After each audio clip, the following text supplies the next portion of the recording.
Welcome back to Walsall Fan TV, the joy and the pain. It's fan chat time. Are we ready for the season? Right then, let's introduce our guests. We got Phil and we got Darren. I think Dazzy's coming on as well. It's not quite with us yet. So, are we ready for the season? Does anybody think we're ready for the season? Phil? Oh, I'm ready for it. I'm not sure whether we're quite ready for it as a team yet, but no, I think we all know that we need to add players, particularly in the forward areas. People have been talking about it a lot, and you know, certainly that's been evident from the pre-season games that I've been to. But yeah, we'll see what happens this week. I think Matt Sadler and Ben Sadler have both been talking about bringing players in, so I think it'll be interesting to see, you know, who it is that comes in and what type of players they are. Yeah, I guess we'll have to sort of take it from there. But I think from what I've seen in pre-season so far, I mean, I'm sure we'll talk about all the new players at various points. But yeah, I've not been hugely impressed with the pre-season games that I've seen so far, but they are pre-season games. The real thing obviously starts next week, and I don't think it's fair to judge any of the new players until we've seen them play, you know, probably 7-8 league games and see how they're fitted in and see there. But yeah, desperately need some additions up front, particularly with you know, DJ being out, obviously DJT being out on loan, so you know, to only have the two strikers at this stage of the season is a bit of a worrying position to be in, and something that I'm sure they're trying to address, and hopefully they will address before this time next week. Darren, do you think? Hiya, Daz. By the way, you all right, mate? Yeah. Darren, do you think the Walsall have pinned the hopes on certain players like Mo Fall and been messed around a little bit, and then realised that West Brom got no money and he's going to be staying there? And well, yeah, it looks like we put all our eggs in a file-shaped basket and come up short. And I mean, I posted quite a while back that I think the file deal was non-existent weeks and weeks ago. So the fact that we've carried on seems bizarre to me. And you look at players that have gone around League Two, decent players, I think. You know, look at Kane Hemmings, who's gone to, where's he gone? Crewe, is it?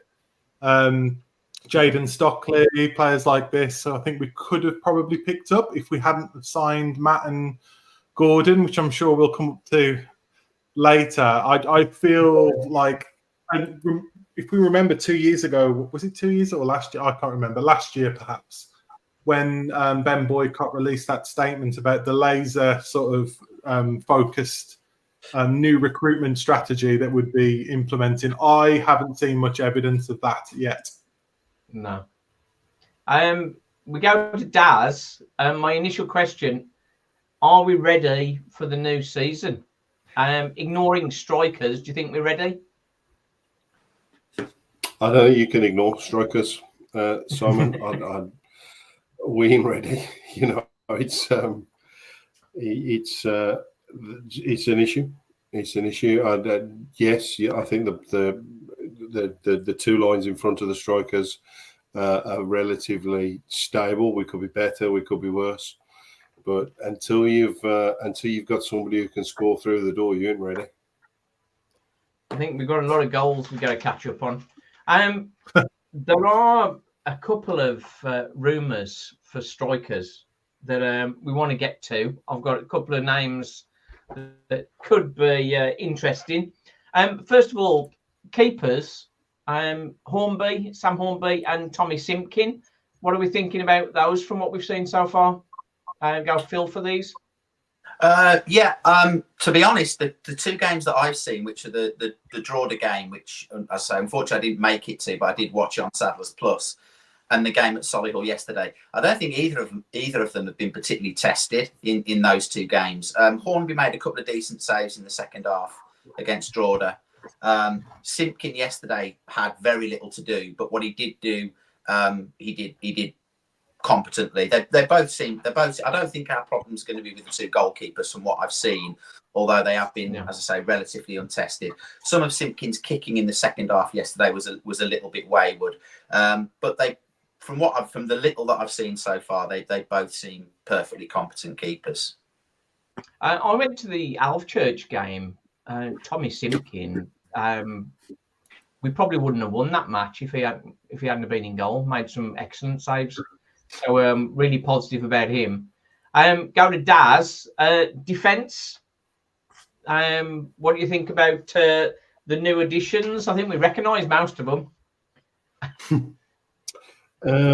Yeah, just on the goalkeepers, I thought that I've seen them both. The second choice goalkeeper, Heslop, is it?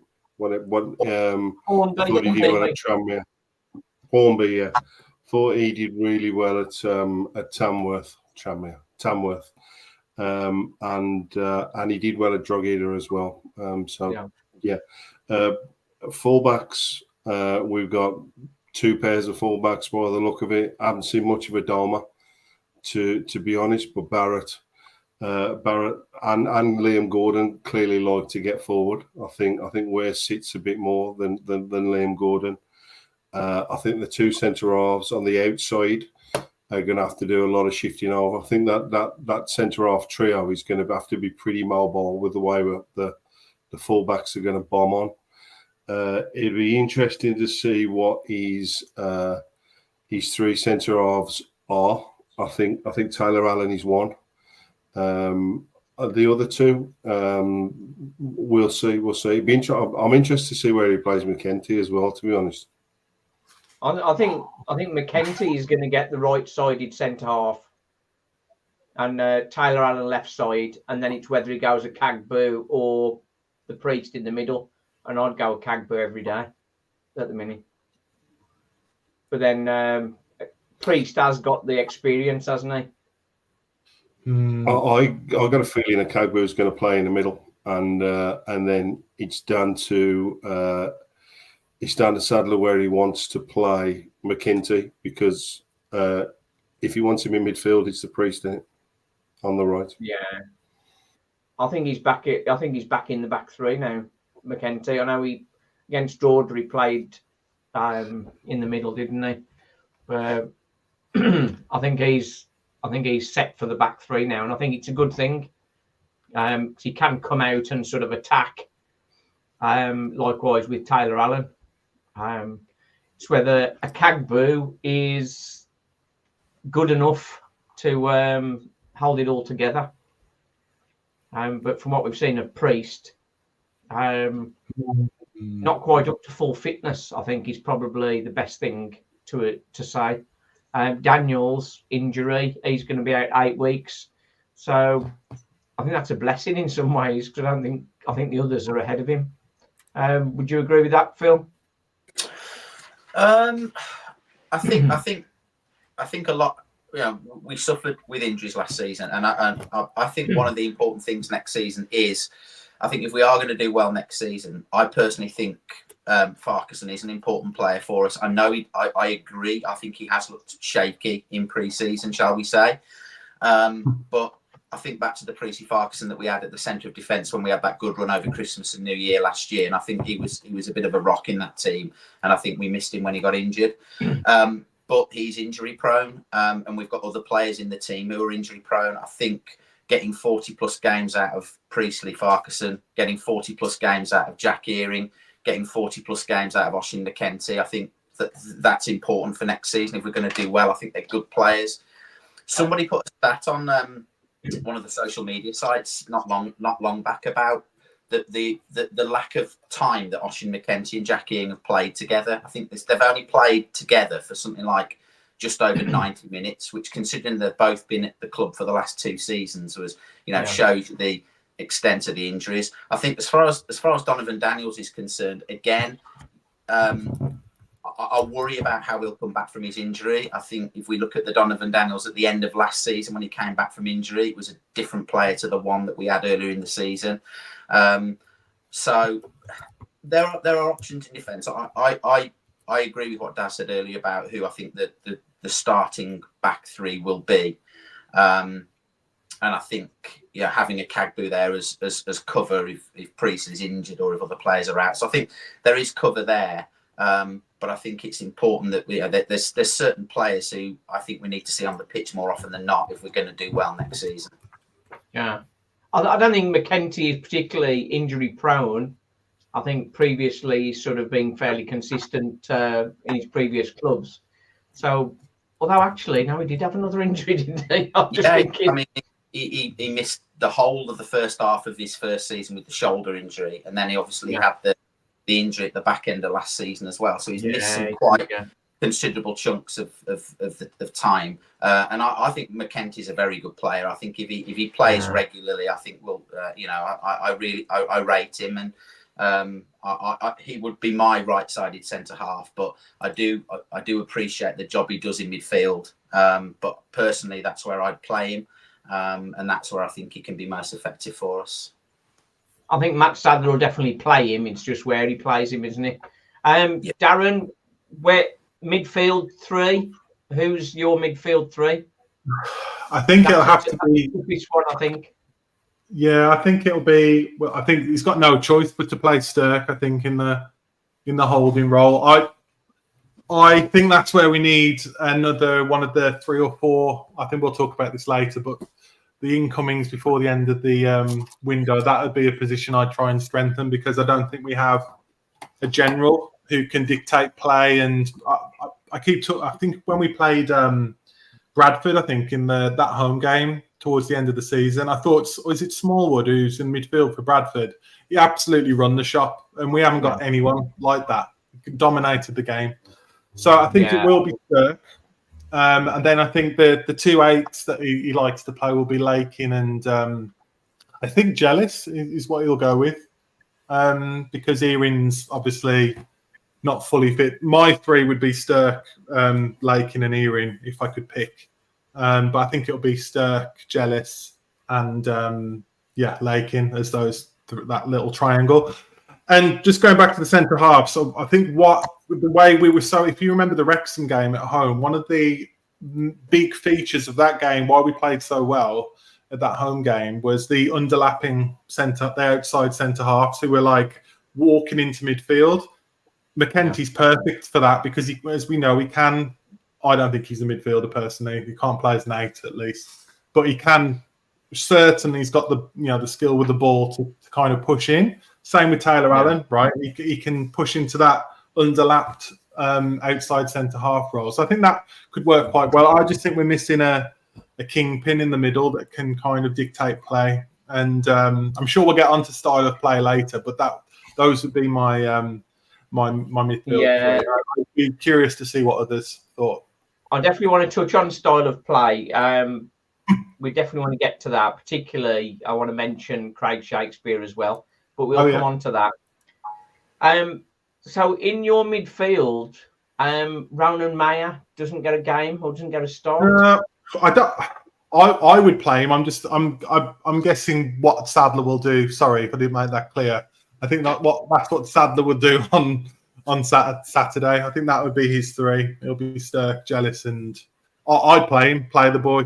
He looked the best. He was looking bright against Matt Sadler's comment, I think it was after the Drogheda game, saying we need to get the ball to Ram more often.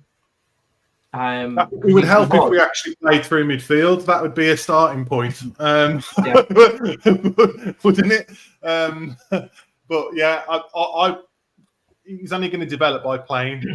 He's good enough playing. But him, Lakin, and Lakin's left. Is he left-footed as well? Lakin, I don't know. Lakin's left-footed, yeah. Or you play 2 sort of more holding and have Ram as more of a 10, more license to roam, I guess. But yeah, it's a big season for him, isn't it? Because he needs to just make that step up. But I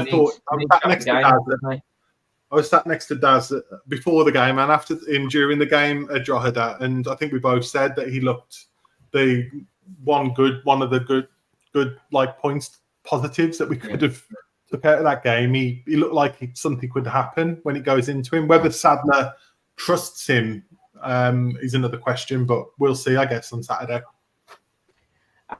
Easiest question of the night with our current squad as we stand. Daz, who's your front two?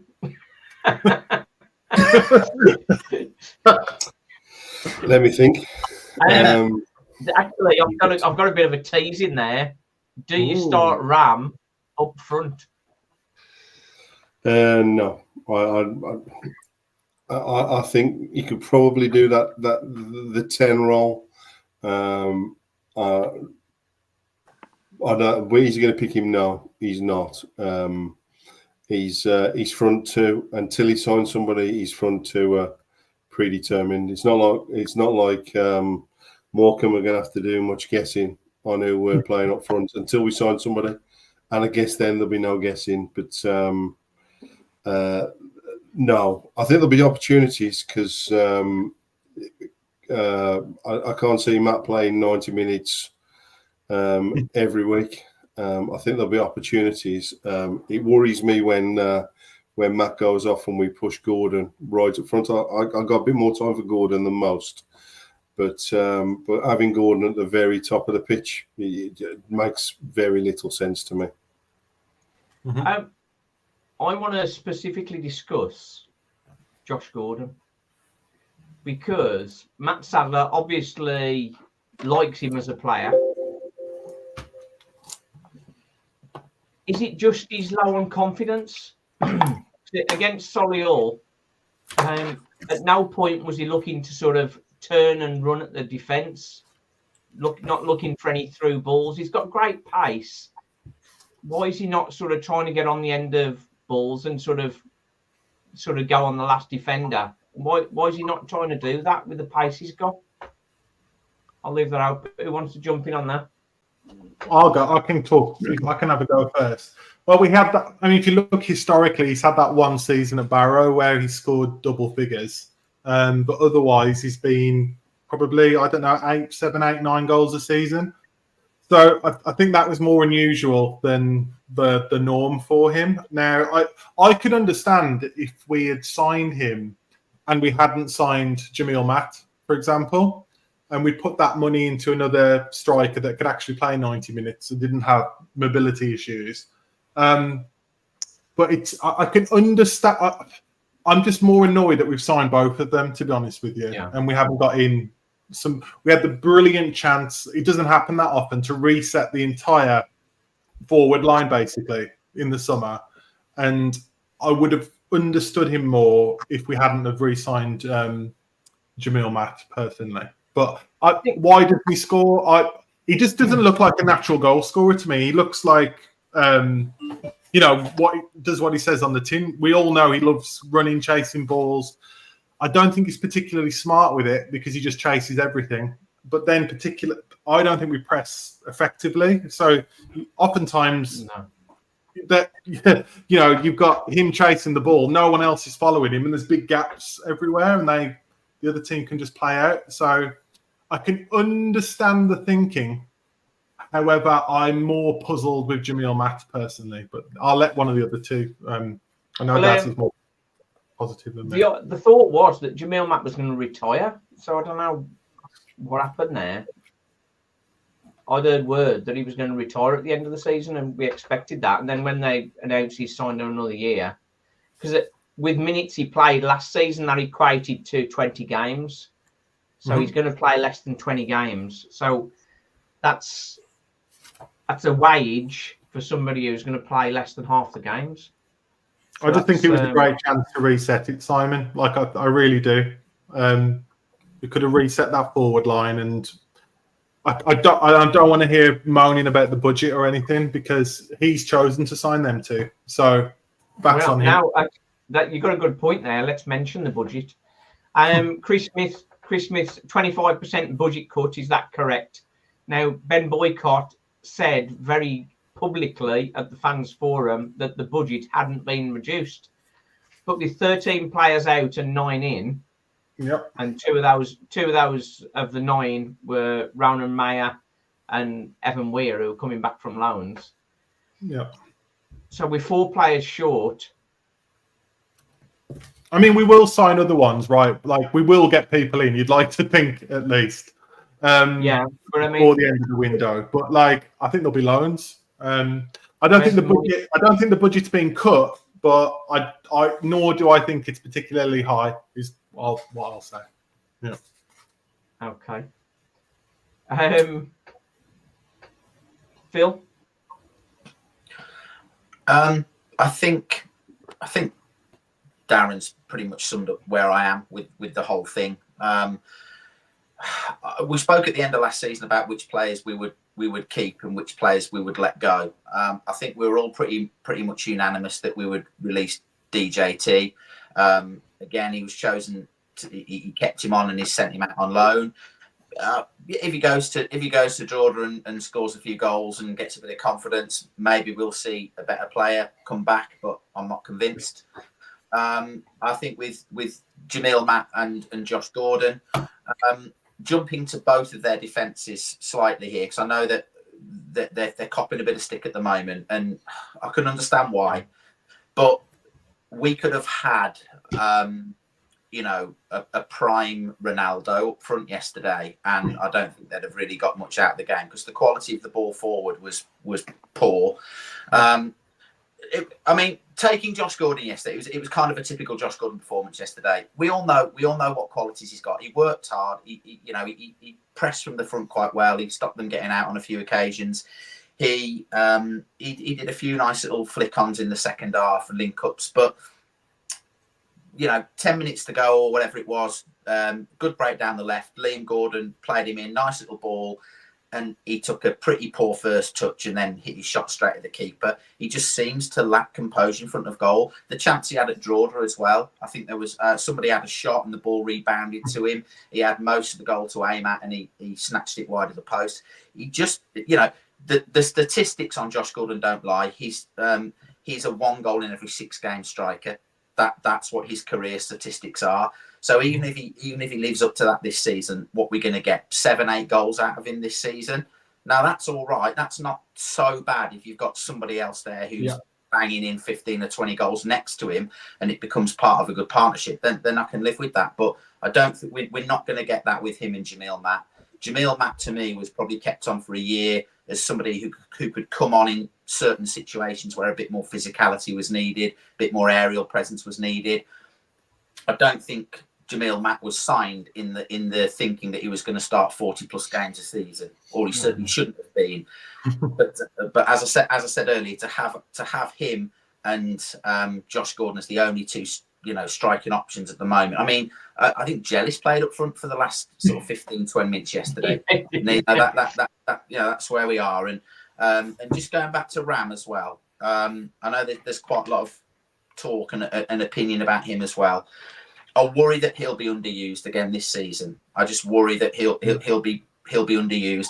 I wouldn't start him up front either at this stage. I'd be looking to bring in another out-and-out striker, or probably 2 out-and-out strikers to boost things in that position. And I don't think we should put too much pressure on Ram and expect him to come on and be the wonder kid that's gonna win us games and change things.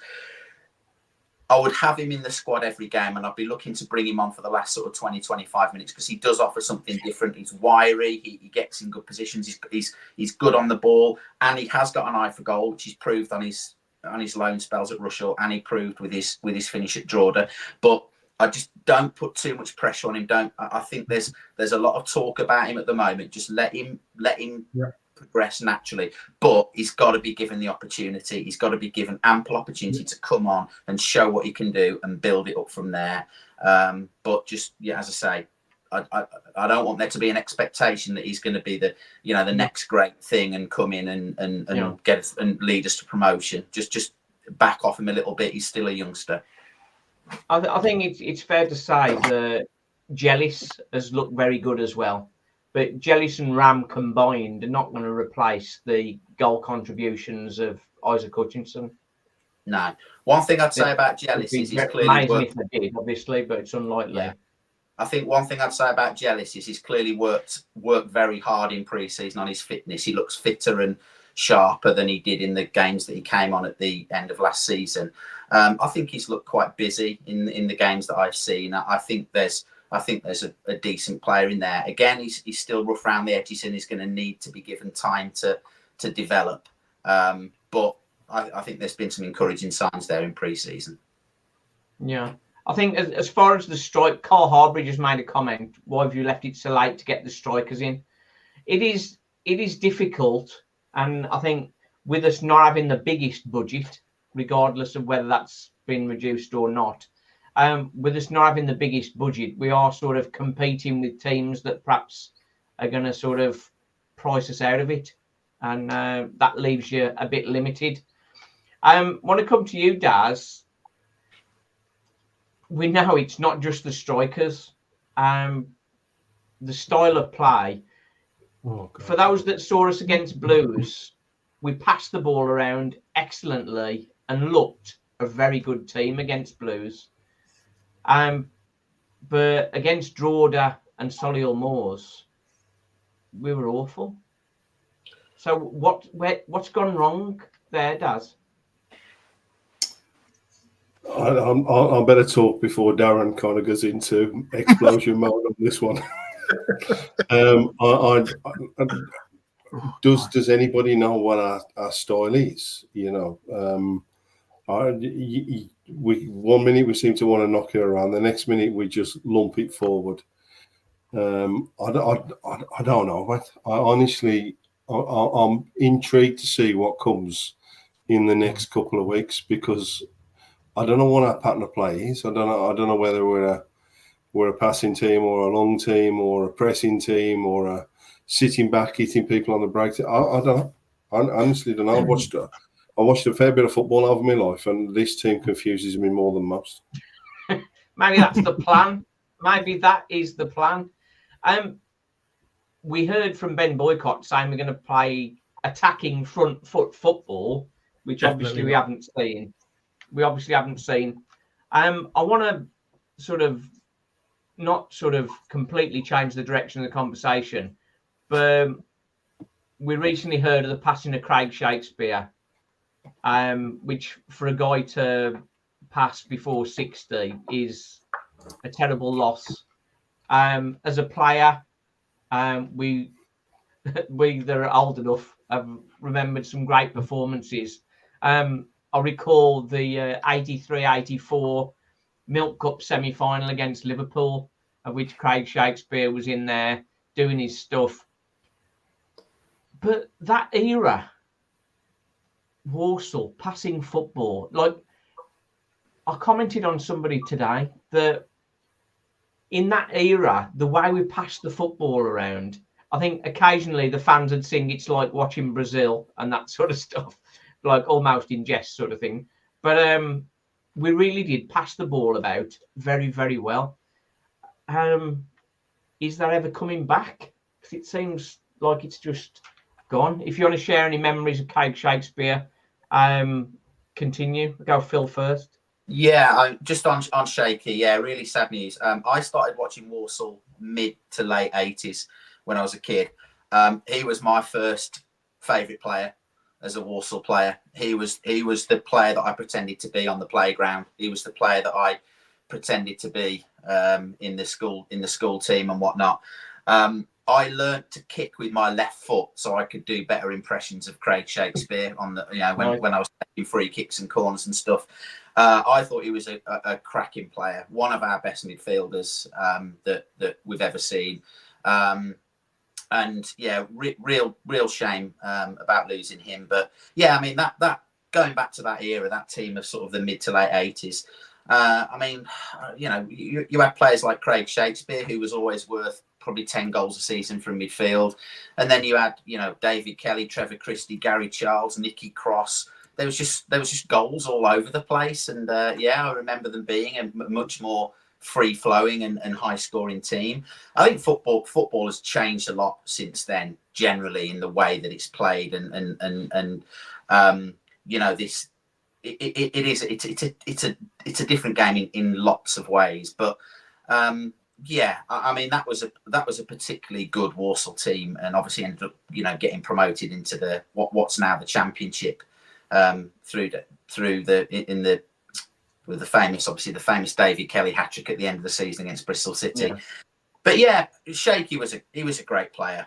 One of my favourites, and yes, really sad news when that came through last week.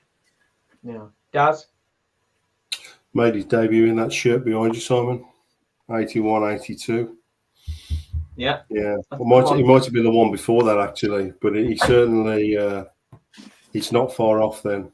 His signature on there. I don't know if you can see it. Is that the King's signature? And they're all on there. Nice. 350 odd games for Walsall. Very, very rarely did a game passing by. I think Phil mentioned his left foot. He had a hell of a left foot. You mentioned the style. He was fortunate enough to play for a manager whose style fitted what he was doing. Buckley's book is called Pass and Move. Don't think Sadler's book, when it comes out, will be Pass and Move, but that's a different matter. Pass the book, more like. He was one of a number of players that came through all at the same time, and as with David Priest, who he played alongside, as with Ian Adisides, who he played alongside, gone far too soon. Yeah. Darren? Yeah, I was born in 87, so slightly before my my era, but it was my dad's always said, like, going in the 70s and 80s, he was one of his favourite players as well. So just thoughts with his family and friends and the wider football family that he would have touched with his. He seemed like a great bloke. So yeah, it's a sad thing. Before I get on to talking about that, that era and that. I mean, even when I was growing up, right, like early, my end of my teens, we had the sort of, I was very lucky, right, with Ray Braden and Colin Lee, who I used to call him Lord Lee, even though that's quite Marmite. But I remember Biddy Samways playing, Junior, George, even then going up to like Ledesma and then the Dean Smith teams, right? I loved watching that football, but I can't get, the last 5 or 6 years has killed me with the football. I can't stand it. That's why, I mean, Dad was joking. I felt like I was going to have a seizure because the amount of, I just can't stand the football. And we were bottom out of 24 teams. I know possession isn't everything. Let me just point that out to all our viewers. Possession isn't everything, but it goes a long way. And we were bottom of League Two for average possession last year. I'm not saying we should be top. I'm not saying we should play like Notts County, and dominate the ball 60, 70%. But there's a big difference between having 40% of the ball and 50. And I think that's, I was hoping we would see that improve in the summer. And what I've seen so far, it seems it's just the same as last season. So yeah, sorry for that segue, Simon. But no, I think you're quite right, really. We've that passing football is maybe that's something of the past. We can't seem to knock it more than 20 yards and keep possession, can we? I think we're set up that we get these underlapping centre halves, and then we used it at Drogheda quite. I didn't go to Solihull, so I can't comment.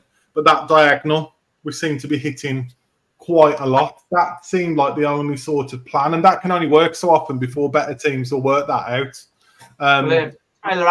Tyler Allen put a couple of lovely balls over on that diagonal ball, but it is, you get that cut out and you're in trouble again.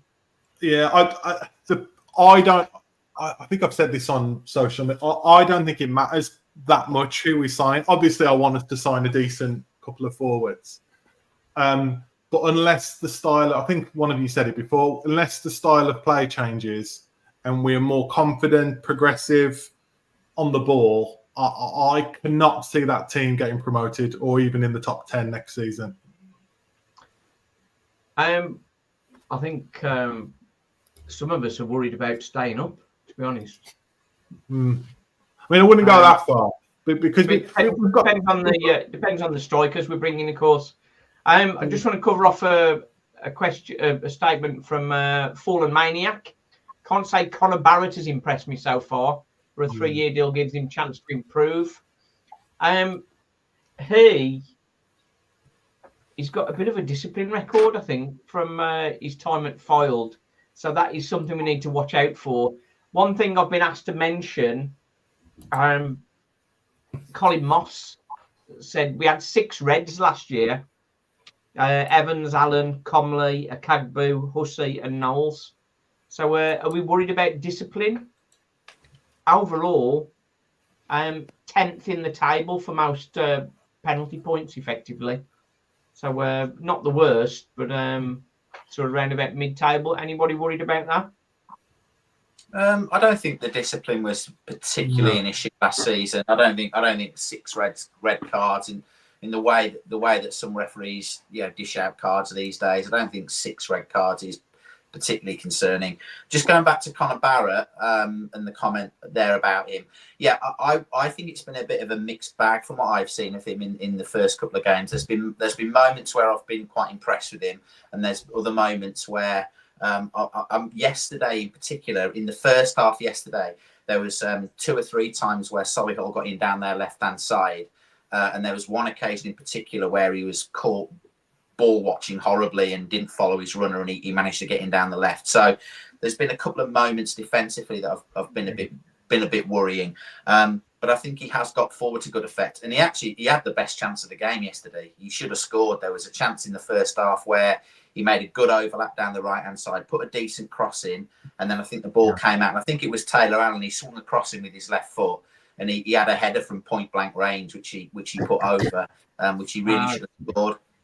And I thought he had a pretty impressive first half against Stroud as well. I think he knocked some decent balls forward. So, yeah, it's been a bit of a mixed bag from what I've seen in the first 2 games. But like I said at the start, I don't think we should be judging any of these players really until we've seen them play, sort of 7 or 8 league games. And it's a difficult thing changing clubs and settling into a new system or whatever. But yeah, it'll be interesting to see how he develops and when and if Adoma's fully fit, whether he actually becomes the starting right wing back and Barrett is used more sparingly, or whether it'll be the other way around. Last season, Tom Knowles got us up the pitch a lot, didn't he? I know his final ball was awful. I think sort of him moving on was probably the right thing. But Conor Barrett, I think Uncle Albert is going to start ahead of him, I think. And I think he could be the guy that gets us up the pitch. Barrett will get you up the pitch. Yeah, Barrett as well. Both Barrett and Gordon will push you up the pitch. Both of them are very similar behind. I think Phil's touched on it already. But Barrett will get you up the pitch. Barrett will go further than Knowles as well, and cut inside rather than go to the byline. There's he will go. What I've seen, he'll drive you forward. Got you. Well, we're hoping so. I think against Solihull, I think it seemed like the wing backs were nervous to go too far up the pitch because they didn't have confidence that we're going to hold the ball up. So that comes back to your strikers again. When the ball went up to the strikers, they didn't hold the ball up. So it's that possession stat again, isn't it? And the 2 in midfield as well. So whoever plays in that 8 and 10, that if your wing backs are going to go forward, they've got to hold on to possession as well, because there's a gap that appears behind you. If your full backs go forward and 8 and 10 just shell the ball all day, there's a lot of room behind you. Yeah, and I think Sorry, Phil, go on. Yeah, I was just saying on that as well. One of the things that concerned me yesterday was Sturck's use of the ball, which I thought by his own standards was poor. I think generally Sturck is a pretty tidy player when he gets on the ball, but his passing was off yesterday. So hopefully that'll improve when the league games kick in. Well, I'm hoping so. Brandon Comley is probably end of September before he's back. I think he'll probably come back in, but obviously Sturkey needs to sort of keep things up in the meantime, doesn't he? Commentary from Rob Holden. I think Donovan Daniels' best days are behind him. Fart, McKenty, Earing all struggle with injuries. That's before we get to the striker situation. That's somebody else who's not very confident. Just covering off some messages here. Commonly hearing Hutch is the best midfield. Well, Hutch, hang on, he's gone. Sturk, massive disappointment considering he's supposed to be decent for Mansfield. I think, as Phil said there, I think in a regular game, I think Sturk will probably get more time. I think when you're playing against Solihull Moors, it's their chance to try and upset a club from the higher division. Same for Drogheda; they're sort of all raising the game. The Blues game was perhaps us raising our game for Blues. So let's get to the real stuff and see how we get on with that. I think it depends what you want out of Sturk. If you want somebody to be tidy, to get the ball back and do the simple Vinny Samways kind of stuff, and that's a big comparison, by the way, and I'm not comparing him. If you want somebody to come and take the ball and give the ball, he'll do you a job. If you want somebody to go past the centre forward and 8 goals in, you're never going to get it. Sturkey's there to do the crap. Yeah. And tidy things up. One thing I sort of want to mention at this point, just before we move on, if you subscribe, are you subscribed to the channel? Everybody watching, quite often people sort of don't press that subscribe button, and it really helps the channel if you sort of press that. Anybody who'd like to sort of help support the channel as well, give me a email. That's on Walsall Fan TV 10@gmail.com. And we sort of help promote businesses and that sort of stuff on the channel. Like to sort of put a thanks in for Limo Winders, who are supporting us again. We've had some great support from SNS Steelstock, Smash Burgers, and Cleaning with Class. So if you want to help out with the channel, that would be really good. Right then, back to the action. Ozzy is not happy. Ozzy is a great guy, but he is struggling like the rest of us, I think, really. Simon, I don't know anyone who's like talking about. I don't know. I speak to a lot of Walsall fans. I don't know anyone who's like predicting that we're going to, storm the league or anything this year. Normally you get it right every pre-season. You'll have the ultra positive section of our fan base, which is fine. We're going to get in the playoffs. We're going to get in the playoffs. It seems quite glum, and the club can rectify that with 3 or 4 signings before the end of the window. But I'm just really skeptical that I personally will end up with 2. I think we're all nervous because we've got on to where the goals are coming from. I spoke to Daz just to start the game yesterday, and it was like, "How you feeling?" And he was like, "Where are the goals going to come from?" Chris Evans is. I don't think it's the Chris Evans. Gordon should be an impact sub. Would never have re-signed him. 1 in 20. He's a marquee signing. They're going to boycott. The Gordon situation, I think we also have to remember he's doing the job the managers told him to do as well. Whether he's bursting into the box or not missing chances, there's a job the manager's asked him to do, and he's also doing that. And yes, I recognise some of the criticism and don't disagree, but he's doing the job he's been asked to do, and that we should think about that as well. Yeah, I think it's important. We are all Walsall fans, and we can't get onto the players that we've got. We need to sort of try and fight the good fight with them, sort of thing, and try and push them on. And I know we've all been on to Josh Gordon, but as Daz just said, he's doing the job that he's been asked to do, and we've got to sort of keep the faith. Yeah, I agree with that 100%. I don't like, particularly criticising any player, particularly not a player who puts in as much graft as Josh Gordon does. I'm pretty loath to, you know, my questioning or my blame is more with the manager that buys them and picks them and puts them on the pitch. As Daz said, they're doing the job they're being told to do, and I don't think anybody, whatever you think of them as players, I don't think anybody can think that either Jamil Matt or Josh Gordon aren't giving it everything they've got, because they both clearly are. The point is that were they the right players to bring back in? Could we have done better? As Darren said earlier, could we have taken the opportunity to reset the forward line and go in a different direction? Yeah. But they're there, and while they've got a Walsall shirt on, I'll back them, and I like for the best. And you know, nothing would give me greater pleasure than see Josh Gordon pop up and bang the winner in next Saturday. Mm-hmm. Well, that's it. Now goals in pre-season sort of doesn't bode well, but I think Josh Gordon, he just needs one off his backside, as they say, to sort of get him going, perhaps, and get that confidence. The only striker who scored in pre-season scored against us. The thing is, if we... the only goal we've had from a striker in pre-season classic Walsall.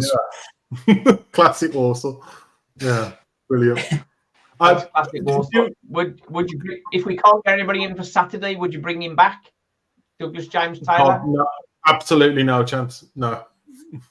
I don't think you can, and I don't think you will. Don't think we can, nor should we. No. Any chance?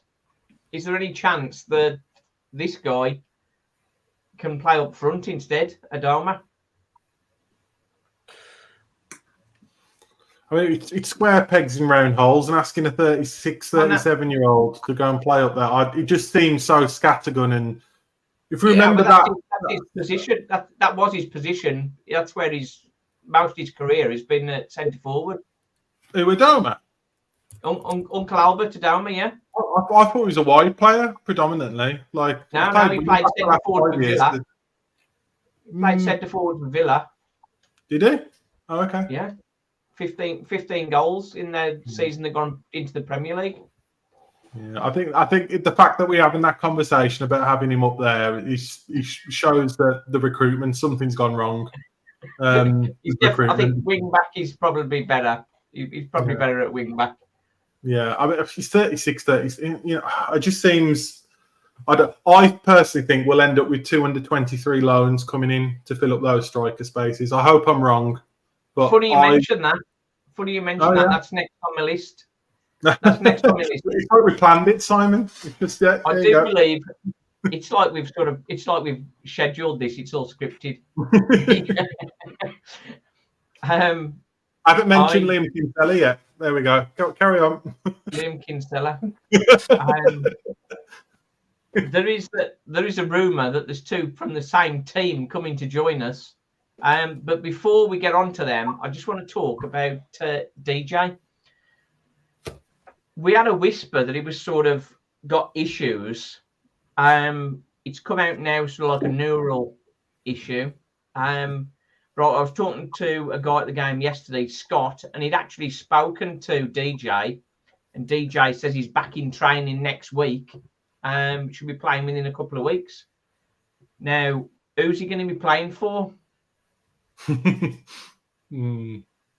he going to play for Walsall again, you think, or is he going to try and get himself fit and get himself a move? I can't see a club taking over his contract, to be honest with you, Simon. He'll either be a loan where they play quite a decent percentage, or I can't see a club taking over his contract personally. His age and his history with injuries the last 12 months. I think he'll be here, but I think he'll be used sparingly. Daz, what you do with DJ now? I would find a way of integrating him into what we've got. I don't see any club taking him. I don't know where Walsall can move him to, for what it's worth, because they ain't going to move him to anybody in the bottom half of League Two, because that's suicide. And he ain't going to drop into the conference, and nobody from League One's going to have him. So I don't see where he goes right at this moment in time.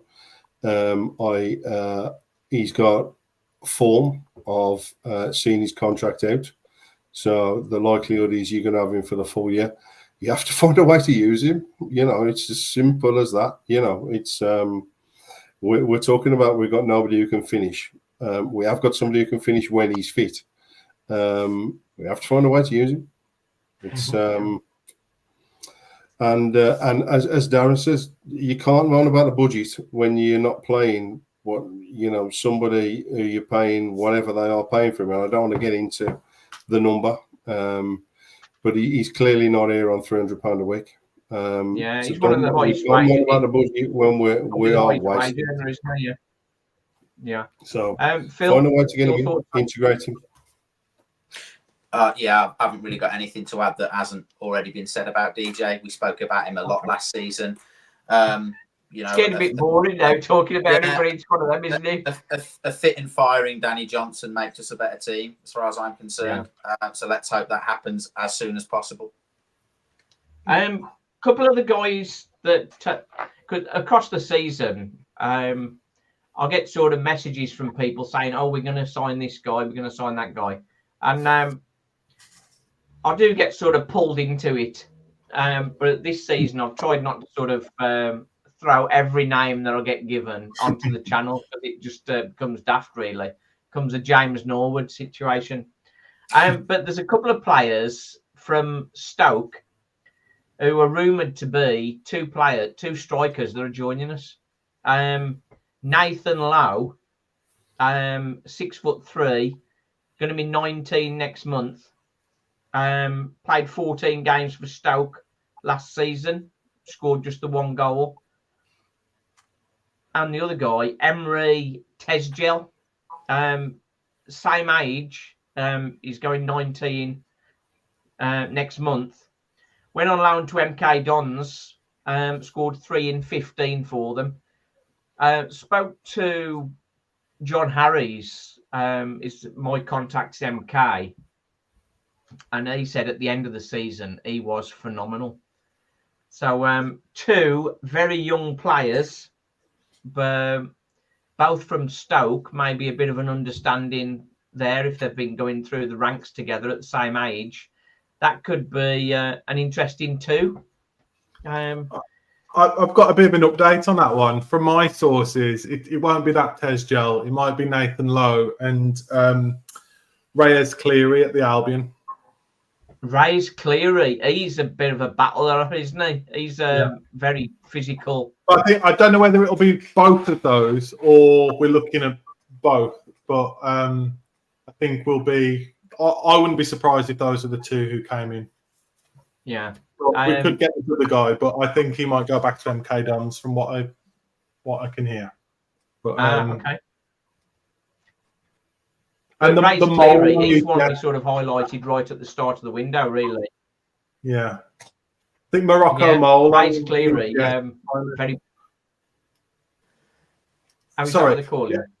Yeah, Morocco Mole, the mole on UTS has said about this Cleary and Lowe. So Morocco Mole, yeah. Okay, so we will see whether any of these come off. I did have a wild one, Joe Taylor, from he was on loan at Lincoln and on loan at Colchester last season.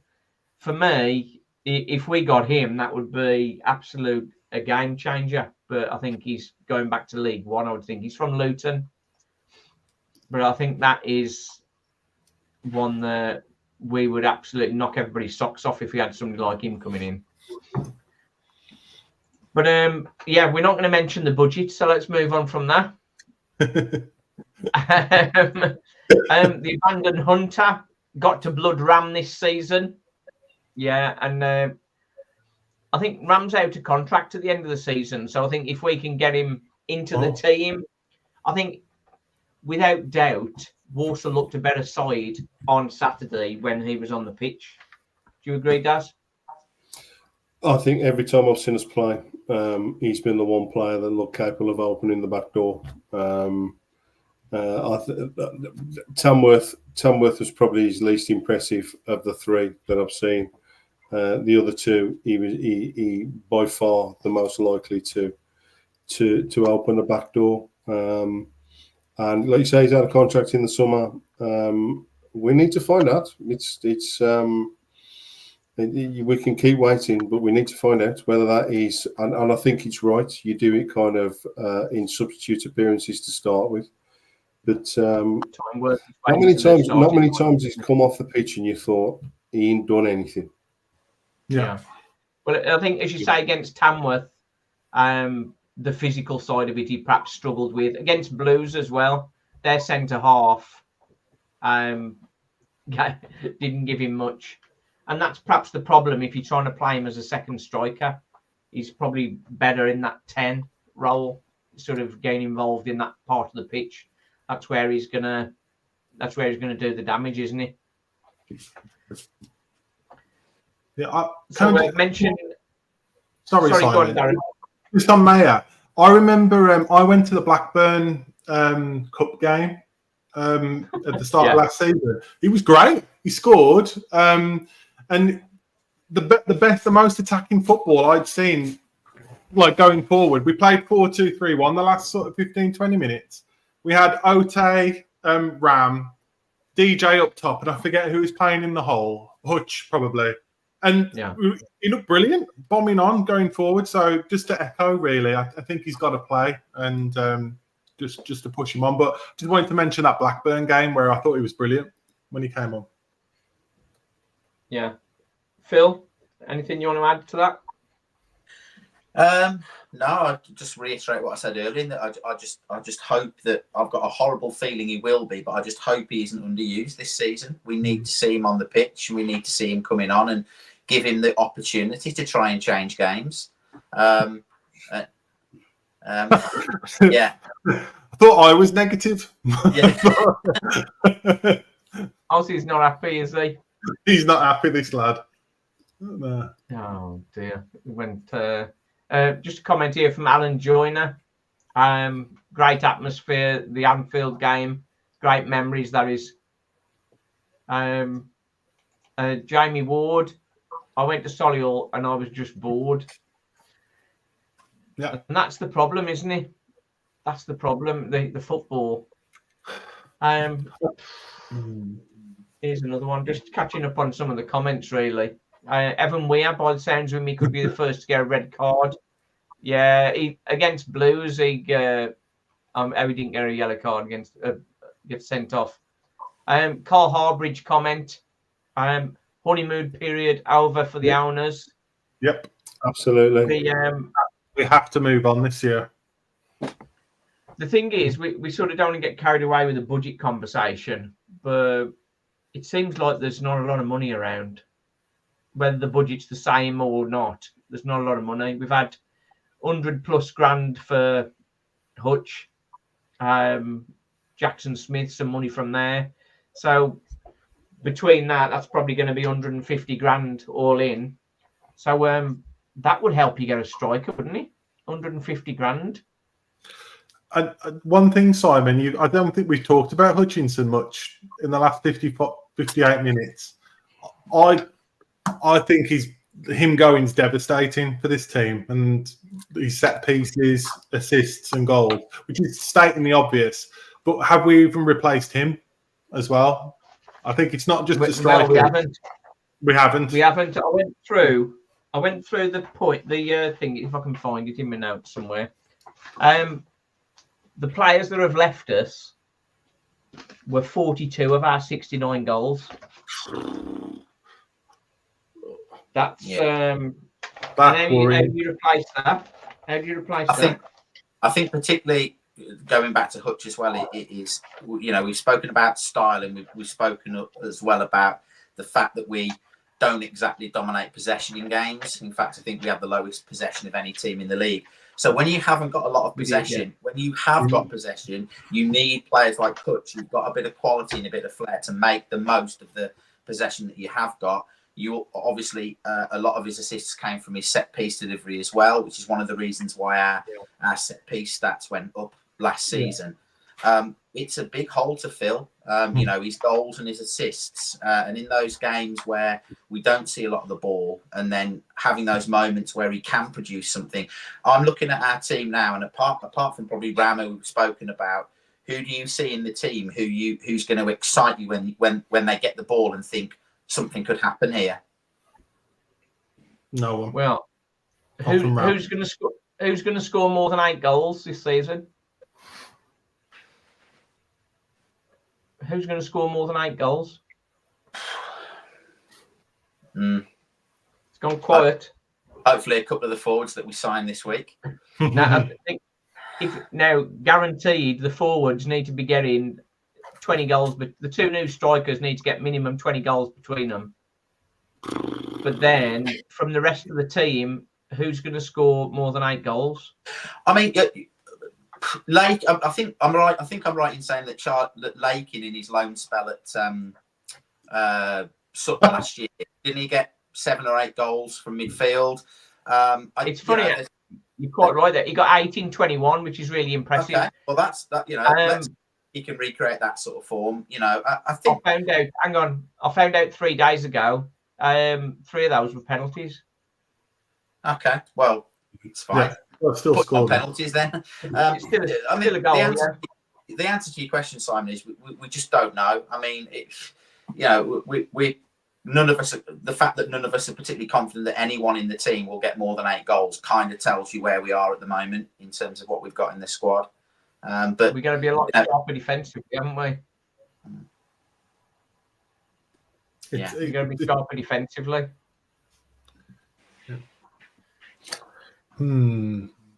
Addy's comment that was just on there is the honeymoon over for Trivella. I think there's relevance in that. I think people will be asking questions this year of Trivella. I think I think what they've done in terms of the off the field stuff has been fab. You know, they've kind of come in and they've restructured a lot of stuff. You look at the things they've done, it's there. But this is year 6 in League 2. This is it was never a 1-year trip. It was always going to be a multi-year trip. But year 6 is a long time. It took Burnley. I've said this a few times. It took Burnley 7 years to get out. Not long ago, and they nearly got relegated. But once you go past 5-6 years, you become an incumbent, not a visitor, and Trivella need to get us out the right way quickly, because 7 becomes 8, becomes 9, and you're just another League 2 team waiting to get relegated then. Well, I think from when Trivella came in, they talked about steady progression. So for that progression to continue, we need to be minimum playoffs this season. Yep. Yeah. Let's not forget that they described themselves as accelerators when they came to the club, and I totally agree with what Daz has just said. Off the field, you can't really complain too much. They've done all the things they said that they were going to do, and they've done it in a relatively short space of time. I think we're getting dangerously close to rip-off territory in terms of the cost of some of the things in the stadium, but I think that's just a general thing in sports stadiums rather than just exclusive to Walsall. But the main reason we all go there is to watch the football. The main reason we go there is to see our team be successful. And I think there will be, rightly or wrongly, there will be an expectation for us to be at the right end of the table this season. Yeah. Well, it depends on those. Again, we've been saying it for over 4 weeks. It depends on which strikers we bring in. Jamie Ward's question, no relation. Genuine question, do you think we'll be entertained? Because it is an entertainment business, football, and we're not seeing much of it so far. And it was a great timing, because what Phil was talking about, if you want to get more people in the ground, increase revenue and stuff, you have to have an entertaining product at the end of the day. Yeah. Last summer, Ben Boycott said that, what was it? High energy, front foot attacking football team, laser focused, stats driven recruitment, etc., etc. I didn't see any of that much last season. And if we're going to improve as a club and get into the playoffs, but also grow the club, get people coming back, who were entertained, kids who were entertained. My boys, I've got 2 little boys, right? They were both in Drogheda, by the way, last week. Last season, they were bored most of the time. It's watching the other team having possession and us having the occasion. So we need to have an entertaining product, not just for like getting people to come, but also, I think, a more possession-based style, like most teams who finish in the top 7. Not exclusively, but if you look at the stats, I just wanted to mention that because I think the entertainment it's been for 5 years. It's not just Matt Sadler's Walsall. It's been like it for 5, 6, 7, 8 years now. And that is a problem. Like my lad Stephen, I'm going to put it out as a video separately, maybe tomorrow. He had a bit of a rant after the Solihull game about sort of like, I didn't really want to come today. You've made me come, and I wish I'd have stayed down. Yeah, which is a problem, isn't it? Heartbreaking. Yeah. Just to mention here that Man and Hunter were in dialogue with Tesjil and Lowe. Which whether we can get that over the line, I guess. Ram's our best player. We should play him. We should play him in a false nine with a goal machine, Gordon. There's a new one, Matthew. I haven't seen him before. He's not related to Ram, perhaps. I don't know. What's this next one? I'll put this up before I've read it. Don't think we'll get Fallen Lowen. Baggy's got no money, have they? So he'll be playing for Baggy's probably. No. Oh, dear. Right then. Have we covered everything? Let's have a look. Season prediction, Simon. Season prediction. I'm going to make my season prediction. When I know at the end of the month, when we know what strikers we've got. I'm holding off until I know what strikers we've got. I think that's fair. Yeah, I think that's fair. The thing is, you can't. I've got a live stream with Gabriel Sutton tomorrow night. He's got Walsall as 14th, and I think that's quite positive. That's quite positive. With just on that, Simon, I've had a look over the last couple of days at various sites where they've made people like Gabe Sutton and various EFL experts have made predictions about where they think various teams will finish, and the highest anyone's placed us as it currently stands is 12th. Mm-hmm.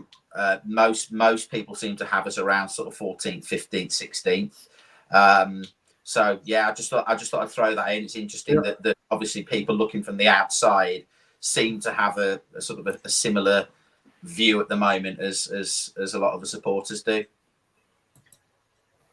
Yeah, I think I have had my low moments where I've thought we could end up getting relegated this season, but I think we should have enough about us to be okay. But if you can't score goals, and we've already talked about how many goals we're going to be missing compared to last season, if we can't get the goals in, then you don't get points. Mm-hmm. Yeah, I think the one thing I'm looking for as much as next season, I mean, despite a lot of negativity that we've spoken about this evening, you know, I'll be buzzing on Saturday morning, ready for the first game of the season. I'll be, you know, and the one thing I'm looking for next season is more consistency. Last season we had moments where we looked like we were going to get in the playoffs. There was 2 runs in particular last season where I thought we did play decent football. We did get some good results. We were the only team last season that beat the 3 promoted teams. We beat Stockport at home, we beat Wrexham at home, and we beat Mansfield at home. Mm-hmm. We were also the only team that didn't beat the 2 relegated teams. I mean, that's got to be the most Walsall stat ever, hasn't it? I mean, classic Walsall. But there was in that run of games that we had over Christmas, there was a home game against Crewe where we beat them 2-0, and there was an almost sort of like Graydon-like efficiency about the performance. It wasn't a spectacularly good performance, but we won, and we won comfortably. And I came away from that game thinking, that's the type of performance I want to see more of. Not necessarily, as Dad said earlier, passing teams off the park and playing total possession football, but just that type of effective, efficient performance where we defend well, we work hard in midfield, and we make the most of the chances that we get, that will do me fine next season. And that type of performance and that type of consistency. But what drives me mad is these 5 or 6 games where we win and we look brilliant and we get everybody's hopes up, and then the next 5 or 6 games we look like a West Midlands League team, and it's these ups and downs. I want a bit more of a level consistent Walsall side. Yeah, and I think we're still quite a young squad, so you do get inconsistencies with that. I like Jamie's comment. If we're struggling to compete budget-wise in League 2, how can we compete if we do get promoted? That's something I suppose we don't need to worry about at the minute, is it? I'd settle for that problem right now. yeah, well, me too. Yeah, me too. To get anywhere near 70 goals again, can you see Flash and Jammer getting 20-25 between them? Not a chance. No, and that's the problem. That's the problem, isn't it? I think with 3 or 4 forward-minded players and probably a holding player as well, off being a top 17. I think there's a lot of there'd have to be which won't happen, right? There'll be. I think with 3 or 4 quality players off having a go personally. I can't see that happening in the next 2 or 3 weeks. I'd like to be surprised. Don't get me wrong, but I'm liking the positive here. Can we use this positive now? All good businesses build on a solid base. Think Travella have got the solid foundations in place, and now it's time to kick on. Yeah, I liking that. We're gonna try and hold on to that. I'll balance that with Ozzy's comment. Matt Sadler's the type of guy that eats ready salted crisps and drinks sparkling water. Oh dear. Oh, so now this is an interesting one. Bring back Scotty Houghton, Darren Rack, Jeff Perron, John Hodge, Jason Brissett. Depressing reading those names. Junior, do you remember him? And Roger Bolly. I love Ledesma as well. Oh my god. Oh. Do not now, but when you get 5 minutes, do an internet search on Jason Brissett. He's had an interesting life. Yeah. Jason Brissett. I went to Preston away where he punched someone. Does anyone remember that? Underground. Yeah, I was at that game. Oh, yeah. I believe that was it, and I believe that was his 3rd red card that season. We were talking about discipline earlier. I think I'm pretty right in saying that was Brissett's 3rd red card that season. Yeah. He got one against. He definitely got one against Lincoln. He got sent off for punching Graham Alexander in the Preston game. Yeah. Graham wanted to sack him. Didn't he get sent off against Preston earlier that season? Yeah, really early on. 2 bookings, I think. Yeah. Yeah. Good luck. Just for a bit of confidence for you, I put out a video earlier. Carlisle United, welcome back to League 2. That is the most depressing chat I've had, really. They've got money coming out their ears.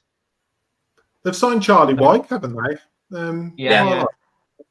They've got money coming out their ears, Carlisle. They're going to be right up there, I think. Obviously, take time to settle. But yeah. Can I ask you a quick? I know we haven't got super long, but do you know how, we've talked a lot tonight and we're a little bit downbeat. I think it's fair to say. A lot of the comments are quite downbeat. Do we all think that Matt Sadler needs to have a good start next season to stay in a job? What do we think?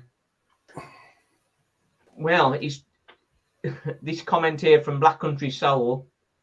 He's chose to sign Jammer and Gordon. He said that he's the one that decides on who. That was said at the fans forum.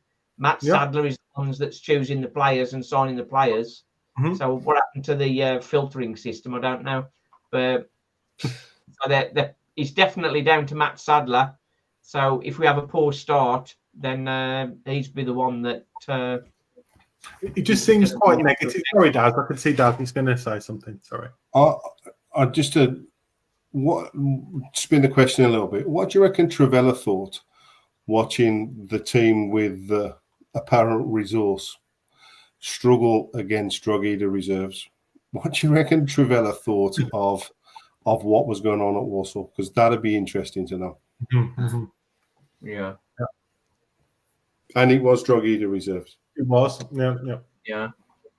In answer to Darren's question, yeah, I think he does need to have a good start. I think there's always been an air around Sadler. There's been a quite a portion of the support who've never quite taken to him. And I think we could probably have a whole podcast on its own about what those reasons are. Yeah. Let's not get into it now, but there's always been an element of the support that have never really taken to him. And I think if we get off to a slow start next season, I think the heat will turn up on him quite quickly, and it'll be interesting to see during that period, what comes out from Trevelyan, how long they stick with him if things don't go according to plan. So yeah, I think he does. Hopefully, he will. I hope he has a good start to the season, and I hope we're up there. But I think things will turn on him quite quickly if we aren't. Mm-hmm. I think you're right there.